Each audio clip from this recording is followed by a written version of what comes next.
सुप्रभात छात्रों। आज हम हिंदी पाठ्य पुस्तक क्षितिज में से पाठ 17 बच्चे काम पर जा रहे हैं पढ़ेंगे, जिसमें कवि ने बाल मजदूरी की विवशता पर चिंता प्रकट की है। कवि को इस बात की गहरी पीड़ा है कि हमारे देश में बच्चों को काम करना पड़ रहा है। उन्हें इस बात का और भी गहरा दुख है कि लोगों ने बाल मजदूरी की कुप्रथा को अपना लिया है। अब उन्हें कोई दर्द नहीं सहलता, कोई दुख नहीं होता।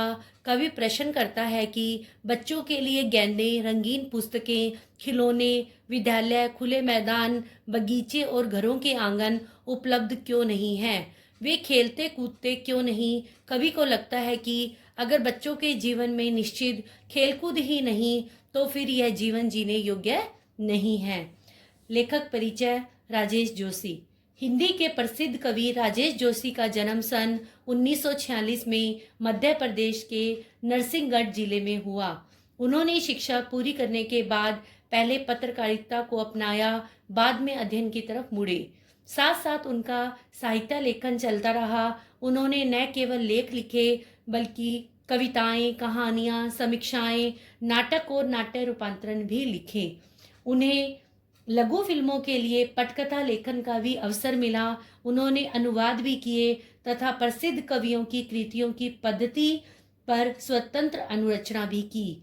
उन्होंने मायकोवस्की की कविता का अनुवाद पतलून पहिना मादल नाम से किया तथा भृतहरि की कविताओं के अनुकरण पर भूमि का कल्पतरु यह भी नामक अनुरचना लिखी। उनकी कविताओं के अनुवाद न केवल विविध भारतीय भाषाओं में हुए हैं बल्कि अंग्रेजी, रूसी और जर्मन भाषाओं में भी हुए हैं। राजेश जोशी द्वारा निम्नलिखित कृतियां हैं। एक दिन बोलेंगे पेड़, नेपथ्य में हंसी, दो पंक्तियों के बीच पर उन्हें साहित्य अकादमी पुरस्कार से सम्मानित किया गया है। राजेश जोशी सामाजिक सरोकारों के रचनाकार हैं। उनकी कविताओं में गहरी आस्था झलकती है। वे जहाँ भी मानवता पर संकट देखते हैं वहाँ न केवल दर्द से छटपटाते हैं बल्कि संकट को दूर करने के लिए संघर्ष करते हैं। जोशी जी की भाषा सहज, सरल और अकृत्रिम है। वे गद्य को पद्य बनाने की कला में कुशल हैं। केवल वाक्य विन्यास को हल्की हेरफेर से वे काव्यात्मक प्रभाव उत्पन्न कर देते हैं। वे आत्मीयता और स्वाभाविक लय से कविता को रमणीय बना देते हैं। उनके द्वारा प्रस्तुत चित्र और बिंब भी अत्यंत स्वाभाविक बन पड़े हैं। पर बच्चे काम पर जा रहे हैं, सुबह सुबह बच्चे काम पर जा रहे हैं। हमारे समय की सबसे भयानक पंक्ति है यह। भयानक है इसे विवरण की तरह लिखा जाना इसे सवाल की तरह। काम पर क्यों जा रहे हैं बच्चे? प्रस्तुत पंक्तियों में कवि राजेश जोशी ने हमारे समाज में चल रही बाल मजदूरी की समस्या को दिखाया है और हमारा ध्यान इस समस्या की ओर आकर्षित करने की कोशिश की है। प्रथम पंक्तियों में उन्होंने लिखा है कि कोहरे से ढकी सड़क पर बच्चे काम पर जा रहे हैं सुबह सुबह। कि बहुत ठंड का मौसम है, सुबह सुबह का वक्त है, चारों तरफ कोहरा छाया हुआ है, सड़कें भी कोहरे से दबी हुई है, परंतु इतनी ठंड में भी छोटे छोटे बच्चे कोहरे से ढकी सड़क पर चलते हुए अपने काम पर जाने के लिए मजबूर हैं, जबकि इन बच्चों की उम्र तो अभी खेलने कूदने की है। आगे कवि कहता है, बच्चे काम पर जा रहे हैं, हमारे समय की सबसे भयानक पंक्ति है यह। भयानक है इसे विवरण की तरह लिखा जाना इसे सवाल की तरह। कवि कहता है कि समाज में व्याप्त बाल मजदूरी जैसी समस्या पर चिंतन करते हुए कहा है कि यह हमारे समय की सबसे भयानक बात है कि छोटे छोटे बच्चों को काम पर जाना पड़ रहा है। और इससे भी अधिक भयानक बात यह है कि इस समस्या को सामान्य विवरण या वर्णन की तरह कहा जा रहा है। इसे कहकर किसी को क्रोध नहीं आता और सुनकर ग्लानि नहीं होती। इसे एक सामान्य बात कहकर टाला जा रहा है। वास्तव में इस समस्या को एक गहरे प्रश्न की तरह प्रस्तुत किया जाना चाहिए। ये जानने का प्रयत्न करना चाहिए कि आखिर ये बच्चे पढ़ाई लिखाई या खेल कूद की दुनिया से दूर रहकर पेट पालने की चिंता में क्यों लीन है? बच्चे क्यों काम पर जा रहे हैं? कवि कहता है, क्या अंतरिक्ष में गिर गई है सारी गेंदें? क्या दीमकों ने खा लिया है सारी रंग बिरंगी किताबों को? क्या काले पहाड़ के नीचे दब गए हैं सारे खिलौने? क्या किसी भूकंप में ढह गई है सारे मदरसों की इमारतें? क्या सारे मैदान, सारे बगीचे और घरों के आंगन खत्म हो गए हैं एकाएक? कवि बाल मजदूरों की गहरी धुंध में काम करते हुए जाते हुए देखकर प्रश्न पूछता है कि ये बच्चे काम पर क्यों जा रहे हैं? क्या इनके खेलने के लिए गेंदें अब नहीं रही? क्या सारी की सारी गेंदें आकाश में गिर गई है? क्या इनके लिए रंगीन किताबें नष्ट हो गई है? क्या उन्हें दीमकें खा गई है?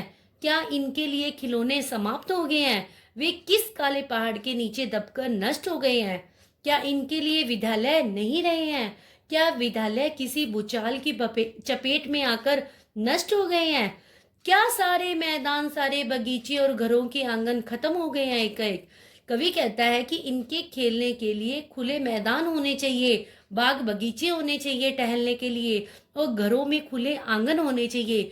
ये सब के सब कहाँ नष्ट हो गए हैं जो बच्चे ये काम पर जा रहे हैं? तो फिर बचा ही क्या है इस दुनिया में? कितना भयानक होता अगर ऐसा होता।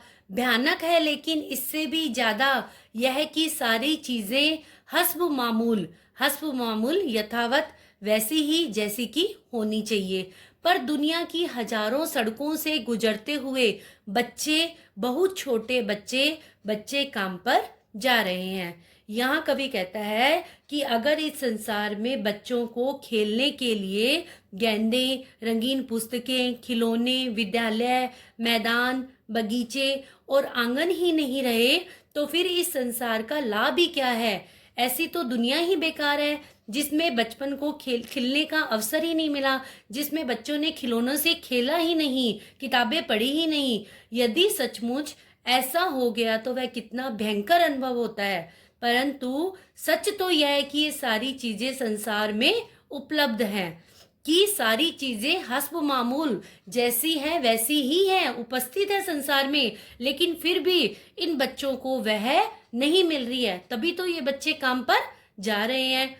फिर भी देश के बच्चे इनसे वंचित है। तो क्यों वंचित हैं? बच्चे खेलने कूदने और पढ़ने लिखने की बजाय काम धंधा करने के लिए क्यों विवश है?